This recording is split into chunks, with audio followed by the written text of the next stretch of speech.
அப்பா அப்பான்னு தலைப்பெழுதி கவிதை எழுத உட்கார்ந்தா கண்ணெல்லாம் கலங்குது, கவிதை எங்க வருகுது.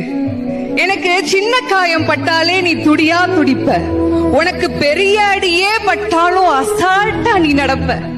நீ ஓடாத ஓட்டம் இல்ல, படாத பாடு இல்ல, வாழ்க்கையில வாங்காத அடி இல்ல, எடுத்து சொல்ல யாரும் இல்ல. படிச்சு பட்டம் கிட்டோன்னு ஏறும் வாங்கினது இல்ல, பரம்பரை பணக்காரன் இல்ல, வெட்டி பந்தா உனக்கு இல்ல, வெட்டித்தனமா ஒரு நாளும் உன்னை நான் பார்த்ததில்ல. ஆன நல்ல துணி நீ போட்டதில்ல, நீ ஆனா பிறந்துட்டனாலேயே உன்னால அழுக கூட முடிஞ்சதில்ல. பம்பரமா நீ சுத்த, பக்குவமா நான் இருந்தேன், பந்தாவா நான் சுத்த, அடிச்ச பந்தாட்டம் நீ பறந்த. பத்திரமா என பாத்துக்க, படாத பாடு நீ பட்ட. அதனாலதான்ப்பா ஆண்டவனே ஆனாலும் அப்பாவுக்கு அப்புறம்தான்.